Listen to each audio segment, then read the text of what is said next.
अस्सलाम वालेकुम जी, welcome back to my channel. I hope you all are doing well and great.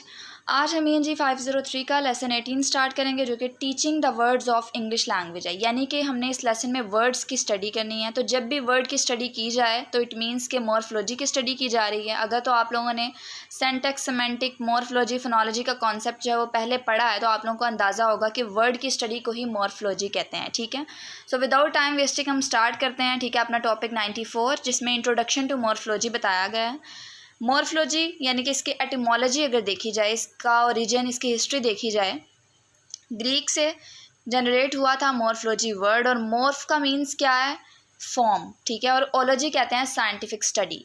तो in simple words अगर बताया जाए तो scientific study of word formation जो होता है वो हमारे पास मॉर्फोलॉजी होता है। ठीक है, उसके अलावा साथ ही साथ इन्होंने बताया है कि ये बायोलॉजी में पहले कॉन्सेप्ट यूज़ किया जाता था, लेकिन रिसेंटली जो है ये वर्ड शिफ्ट कर दिया गया लिंग्विस्टिक में, और अब लिंग्विस्टिक में भी जो है वो ये वर्ड काफ़ी ज़्यादा यूज़ किया जाता है वर्ड फॉर्मेशन के लिए। ठीक है, अगर एक्स्ट्रा इसकी इन्फॉर्मेशन के बारे में देखा जाए तो वो क्या होगा कि इसमें हम वर्ड की इंटरनल स्ट्रक्चर की स्टडी करते हैं, साथ ही साथ हम वो रूल्स पढ़ते हैं जिसके थ्रू जो है वो वर्ड बनता है। ठीक है, तो यहाँ पर यही बात बताई गई है कि morphology is the study of the internal structure of word and the rules by which words are formed. ये जो लाइन मैंने आपको बता दिया, आप लोग ये भी लिख सकते हैं, साथ ही साथ आप लोगों ने ये भी लिखना है कि it is the scientific study of word formation. ठीक है, आप लोगों के पास अगर नोटबुक है तो नोट डाउन कर लें इस पर, ताकि आप लोगों को एग्जाम के पॉइंट ऑफ व्यू से डेफिनेशन लिखने में कोई मसला ना हो। ठीक है, साथ ही साथ यहाँ पर जो चीज़ें मैंने अंडरलाइन की हैं, ठीक है, इसको मैंने हाईलाइट नहीं किया। इसमें उन्होंने बताया है कि फोनोलॉजी के बाद मॉर्फोलॉजी जो है वो सबसे ज़्यादा वाइडली यूज्ड कॉन्सेप्ट है, जो कि ग्रामर के पॉइंट ऑफ व्यू से बहुत ज़्यादा इंपॉर्टेंट है और ये बहुत ज़्यादा वाइडली यूज्ड किया जाता है। ठीक है, हर लैंग्वेज में वर्ड बहुत ज़्यादा इंपॉर्टेंट रोल रखते हैं। ठीक है, तो ऑब्वियस सी बात है उसके लिए जो टर्म मॉर्फोलॉजी यूज़ की जाती है वो कॉन्सेप्ट कितना ज़्यादा वाइडली यूज़ किया जाता है। ठीक है, तो यही बातें यहाँ बताई गई हैं। साथ ही साथ उन्होंने बताया है कि मॉर्फोलॉजी की अगर इंपॉर्टेंस की बात की जाए तो इसमें हम ग्रामेटिकल फॉर्म्स पढ़ते हैं, हम इसमें प्रीफिक्स, सुफिक्स पढ़ते हैं, पार्ट ऑफ स्पीच पढ़ते हैं, यानी कि किस तरह से वर्ड वर्ब में जाता है, वर्ब से नाउन में जाता है, किस तरह से चेंजिंग्स होती हैं। ये सारी स्टडी हमने मॉर्फोलॉजी में पढ़नी है। ठीक है, मॉर्फीम का कॉन्सेप्ट है, आगे मैं आप लोगों को मॉर्फीम का भी कॉन्सेप्ट देती हूँ। ठीक है, लेकिन उससे पहले मॉर्फोलॉजी का ही देखते हैं कि वो क्या बताया गया है। पहले, morphology is not equally prominent in all spoken languages. इसमें क्या बताया गया कि एक लैंग्वेज में अगर मॉर्फोलॉजी का कॉन्सेप्ट एक जैसा है तो ज़रूरी नहीं कि दूसरी लैंग्वेज में भी वैसा ही हो। ठीक है, उसमें चेंज हो सकता है। ठीक है, जैसे कि अब बताया गया है कि English expresses the plurals of noun by means of morphology, nut, nuts, यानी कि ऐसा लगा दिया तो वो नट्स बन गया। लेकिन योरुबा नाइजेरिया की ऑफिशियल लैंग्वेज थी, उसमें उन्होंने बताया है कि इसको जो है वो एक्सप्रेस करने के लिए डिफरेंट वर्ड्स या डिफरेंट चीज़ें जो है वो यूज़ की जाती हैं। ठीक है, ये एग्जाम के पॉइंट ऑफ व्यू से इंपॉर्टेंट नहीं है, इसलिए मैंने इसको सिर्फ अंडरलाइन किया ताकि आप लोगों को कॉन्सेप्ट की समझ आ सके। ठीक है, उसके बाद टॉपिक 95 देख लेते हैं, जिसमें वर्ड्स एंड डिक्शनरीज की बात की जा रही है। अब वर्ड की बात की जाए तो ये क्या है, बेसिक कॉन्सेप्ट ऑफ मॉर्फोलॉजी क्या होता है? वर्ड होता है। ठीक है, अब साथ ही साथ उन्होंने बताया कि word is a sequence of one और मोर मॉर्फीम्स। ठीक है, अब मॉर्फीम किसे कहते हैं? मॉर्फीम जो होता है ये असल में स्मॉलेस्ट बट मीनिंगफुल यूनिट होता है इन अ वर्ड या इन अ ग्रामर। ठीक है, that can stand alone in a language, जो कि लैंग्वेज में अलोन जो है वो यूज़ किया जाता है या जा सकता है। ठीक है, अब अगर हम इसकी एग्जाम्पल की बात करें तो आप लोगों को स्क्रीन पर शो होगा अनलाइकली। ठीक है, ये एक वर्ड है। इन सिंपल अगर बात की जाए, इन सिंपल वर्ड्स अगर बात की जाए तो ये एक वर्ड है अनलाइकली। ठीक है, अब अगर मॉर्फीम की बात की जाए तो मैंने आप लोगों को बताया है कि smallest but meaningful unit of a word. ठीक है, तो अब वर्ड एक है अनलाइकली, इसमें अन एक अलहदा मॉर्फीम है, लाइक एक अलहदा मॉर्फीम है और ली एक अलहदा मॉर्फीम है। ठीक है, अगर अन की बात की जाए तो ये प्रीफिक्स के तौर पर यूज़ किया जा रहा है, लाइक जो है ये रूट वर्ड है, मेन वर्ड है, और ली जो है आगे वो सुफिक्स के तौर पर यूज़ किया जा रहा है। तो तीनों इंपॉर्टेंस रखते हैं। ठीक है, तीनों सेपरेट और मीनिंगफुल यूनिट के तौर पर यूज़ किए जाते हैं और इनसे एक वर्ड बन जाता है, तो इसलिए हम कहते हैं कि ये एक सीक्वेंस है मॉर्फीम का। ठीक है, उसके बाद लेक्सीम की बात की जा रही है।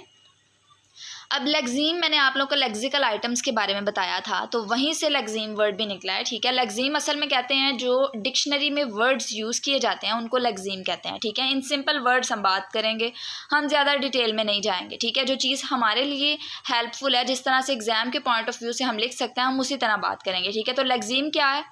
ये वर्ड होता है एक। अब उस वर्ड को डिफरेंट फॉर्म्स में हम यूज़ कर सकते हैं, ठीक है, और वो सारे लेक्सीम में ही आते हैं। जैसे कि अगर हम बात करें लिव की, तो उसके साथ अगर एस लगा दें तो लिव्स बन जाता है, ईडी लगा दें तो लिव्ड बन जाता है। इसके अलावा लिविंग आईएनजी, ठीक है, कंटिन्यूस फॉर्म में भी यूज़ किया जाता है। तो इट मीन्स कि एक वर्ड की डिफरेंट फॉर्म्स आ जाती हैं, ठीक है, जो कि यूज़ की जाती हैं।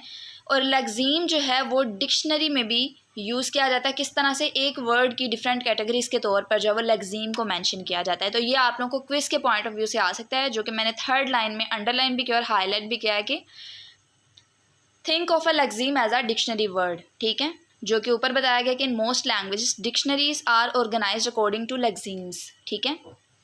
सो it is usually reasonable to think of a lexeme as a dictionary word. तो ये आप लोगों को लेक्सीम का कॉन्सेप्ट भी पता चल गया कि एक वर्ड को डिफरेंट फॉर्म्स में जो है वो यूज़ किया जा सकता है, ठीक है। जैसे कि एक और एग्जांपल है प्ले, प्लेइंग, प्लेड, प्लेज, ये सारे लेक्सीम ही हैं, जो कि एक तरह से लेक्सिकल आइटम्स हम कह सकते हैं, ठीक है।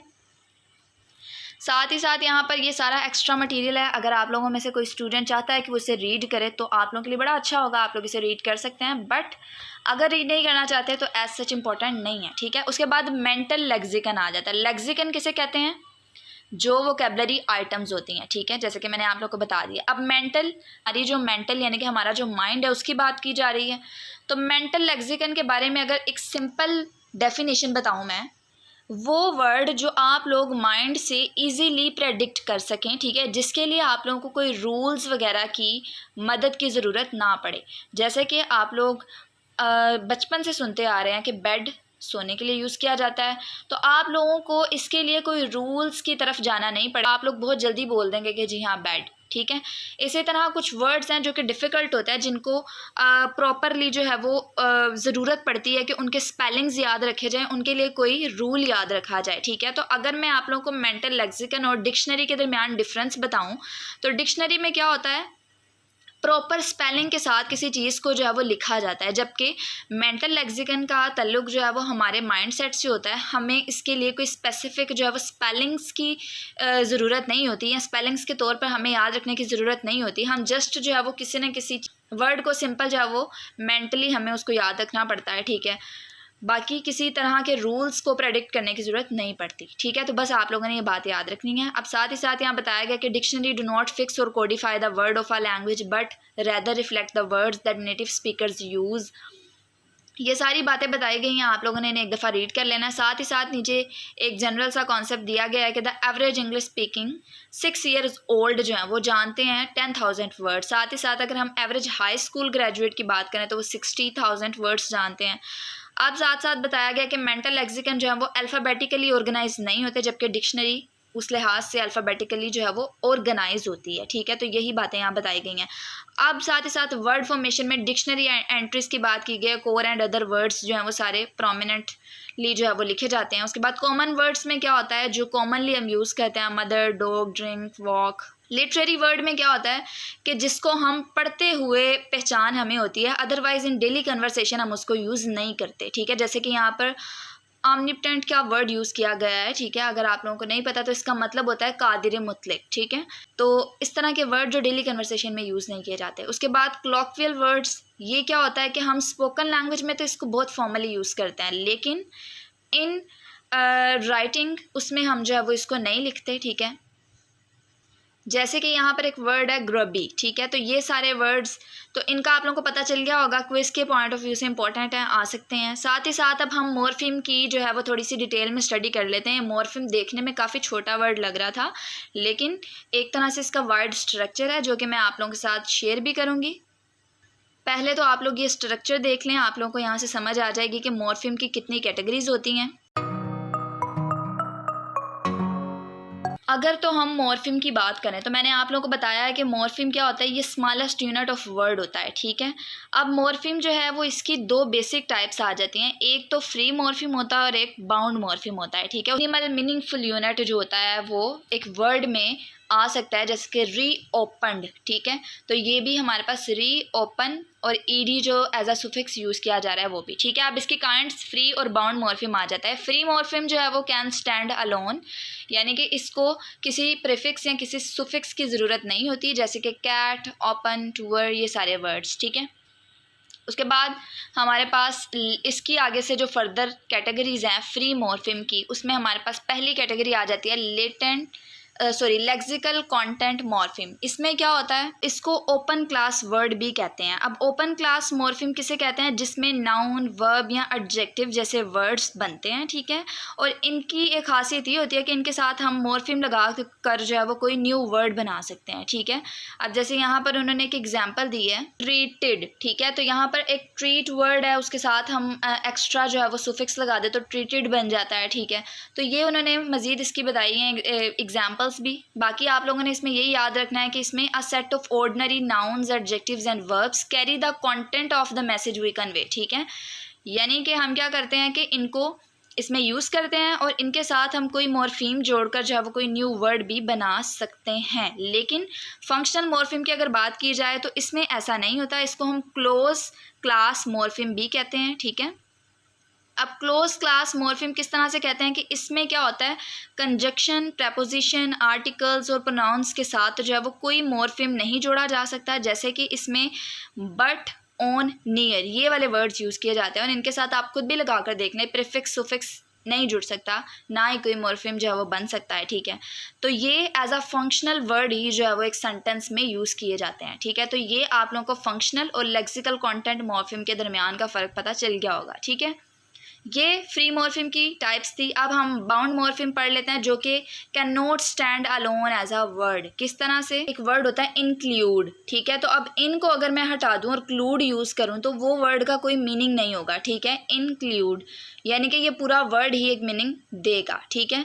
तो ये बाउंड मॉर्फिम की एग्जांपल है। एग्जांपल में उन्होंने बताया अनलेस, ठीक है, और साथ हम SER, EST वगैरह लगाते हैं और ये बनता है, ठीक है। आगे इसकी दो फर्दर कैटेगरीज हैं जो कि ड्राइवेशनल मॉर्फिम है और इन्फ्लेक्शनल मॉर्फिम है।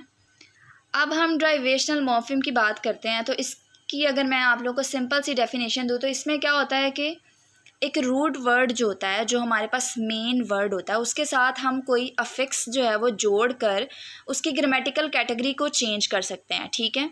अफिक्स किसे कहते हैं, प्रीफिक्स और सुफिक्स दोनों को इकट्ठा करें तो अफिक्स बन जाता है, ठीक है।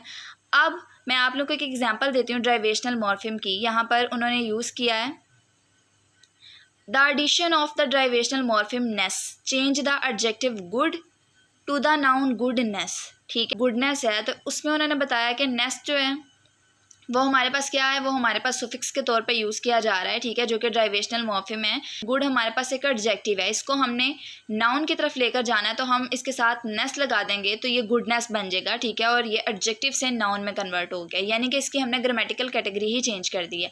अब हमारे पास इन्फ्लेक्शनल मॉर्फिम आता है। इसमें उन्होंने बताया है कि ये ग्रामेटिकल कैटेगरी चेंज नहीं करता, इसमें हम सिर्फ क्या करते हैं, हम टू का इजाफा करते हैं, SEST लगा देते हैं, ठीक है, ING लगा देते हैं जस्ट। बाकी हम इसमें कोई न्यू वर्ड नहीं बनाते, कोई ग्रामेटिकल कैटेगरी जो है वो चेंज नहीं करते, ठीक है। जैसे कि she is eating the biscuit, he कुक्स food, तो ये सिंपल वर्ड्स यूज़ कर रहे हैं हम इसमें कोई ग्रामेटिकल कैटेगरी चेंज नहीं कर रहे, ठीक है। अलुमोर्फ्स क्या होता है, अब अलुमोर्फ्स जो होता है ये क्या होता है कि इसमें फोनेटिक वेरिएशन होती हैं, ठीक है। जो हमारे पास साउंड होता है वो चेंज हो जाता है। उसके अलावा हम इसमें नए वर्ड्स भी क्रिएट कर सकते हैं। जैसे कि उन्होंने एक एग्जांपल बताया, the final morpheme in the following word are pronounced different, ठीक है, but they all indicate plurality, जैसे कि डॉग्स, कैट्स, हॉर्सेस, तो ये सारी चीज़ें। अब हमारे पास 97 टॉपिक आ जाता है जो कि वर्ड फॉर्मेशन है। इसमें हमने वर्ड की फॉर्मेशन के बारे में पढ़ना है कि वर्ड किस तरह से बनता है। एटिमोलॉजी में हम क्या करते हैं, वर्ड की हिस्ट्री, उसका ओरिजिन पढ़ते हैं। अब मैं आप लोग को जल्दी जल्दी से कॉन्सेप्ट दूंगी ताकि वीडियो जो है वो और ज़्यादा लंबी ना हो जाए।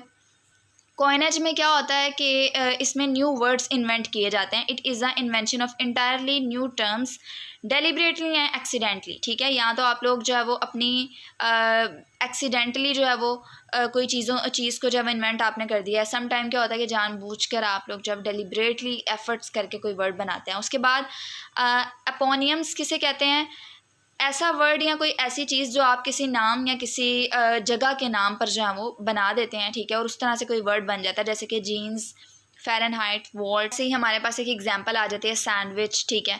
तो ये किसी का नाम था। तो फॉलोइंग में क्या होता है कि हम अनदर लैंग्वेजेस से कुछ वर्ड्स ले लेते हैं। जैसे किसी चीज़ को उधार लेना होता है, ऐसे ही हम वर्ड्स को भी एक तरह से उधार के तौर पर उस लैंग्वेज से अडॉप्ट कर लेते हैं, ठीक है। अब एग्जाम्पल मैंने बताया कि जैसे सोफ़ा अरबिक वर्ड है, इसी तरह पियानो इटालियन वर्ड है, और बाकी भी वर्ड्स बताए गए हैं, आप लोगों ने इन्हें भी एक दफ़ा पढ़ लेना। कंपाउंडिंग में क्या होता है कि हम 2 सेपरेट वर्ड्स को जो है वो एक सिंगल वर्ड की फॉर्म में बना कर जनरेट कर देते हैं, जैसे कि टेक्स्ट बुक, दोनों अलग-अलग वर्ड हैं अगर टेक्स्ट की बात की जाए और अगर बुक की बात की जाए, ठीक है। कंपाउंड एडजेक्टिव्स में क्या होता है कि इसमें हमने यहाँ से जो एडजेक्टिव्स होते हैं उनको हम इकट्ठा कर देते हैं, जैसे कि गुड, लुकिंग, ठीक है। तो कंपाउंड एडजेक्टिव्स में क्या होता है, एडजेक्टिव्स की कंपाउंडिंग एक तरह से हो रही है, ठीक है। अब हमारे पास टॉपिक 98 आ जाती है, जिसमें हमारे पास ब्लेंडिंग का कॉन्सेप्ट आएगा। ब्लेंडिंग में क्या होता है कि हम 2 वर्ड्स को ब्लेंड करके एक वर्ड बना देते हैं, ठीक है। किस तरह से, स्मोक और फोग दोनों को हम ऐड करके एक वर्ड बनाते हैं स्मोग। इसी तरह स्मेस किस तरह से बना था, स्मोक और हेज़ को ऐड करके ब्लेंड करके एक वर्ड बना था। अब क्लिपिंग में क्या होता है, इसमें हम रिडक्शन करते हैं वर्ड्स की। किस तरह से, अब हमारे पास एक एग्जांपल है। अब गैस लाइन जो है, इससे हम गैस का वर्ड यूज़ करते हैं। एडवर्टाइजमेंट में हम ऐड एडी बस यूज़ करते हैं, तो क्लिपिंग रिडक्शन को कहते हैं। उसके बाद हाइपोकोरिज्म्स में क्या होता है कि लॉन्गर वर्ड होता है ना, वो रिड्यूस कर दिया जाता है सिंगल सिलेबल में, ठीक है। देन वाई और आई ई जो है वो ऐड कर दिया जाता है एंड पर, ठीक है। जैसे कि टेलीविजन को हमने टेल यूज़ कर दिया और साथ एंड पर हमने एल वाई का इजाफा कर दिया, ठीक है। अब बैक फॉर्मेशन में क्या होता है कि हम इसकी एक तरह से कोई वर्ड जो होता है ना, उसको डिफरेंट वे में हम उसको यूज़ करते हैं और फिर उसके बाद वो वर्ड यूज़ किया जाता है, ठीक है। और फिर वो एक तरह से एक पहचान बन जाता है। जैसे कि एक वर्ड है एडिट, हमने एडिट करने वाले को एडिटर कहकर यूज़ करने लग गए वो वर्ड, और इस तरह से वो एक न्यू वर्ड बन गया, ठीक है। इस तरह वर्कर, वर्क जो करते हैं हम उनको वर्कर कहते हैं, ठीक है। तो यानी कि एक वर्ड से उसकी कैटेगरी को थोड़ा सा चेंज कर देना, जिसको हम यूं भी कह सकते हैं इनकरेक्ट मॉर्फोलॉजिकल एनालिटिक्स भी कह सकते हैं, ठीक है। तो ये सारी चीज़ें इसमें आती हैं।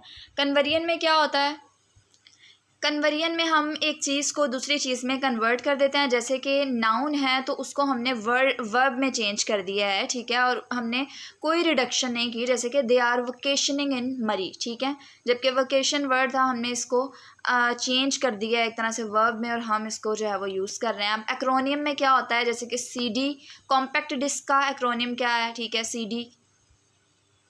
एक्रोनियम क्या होता है कि जो हमारे पास वर्ड्स होते हैं उनका इनिशियल लेटर्स जो होते हैं उनको हम निकाल लेते हैं और एक्रोनियम्स के तौर पे यूज़ करते हैं, ठीक है। इसी तरह और भी बहुत सारे, नासा, नाटो, यूनेस्को, तो ये सारे। ड्राइवेशनल में क्या होता है, मैंने आप लोगों को बताया कि प्रीफिक्स और सुफिक्स लगा कर हम न्यू वर्ड बना देते हैं, ठीक है।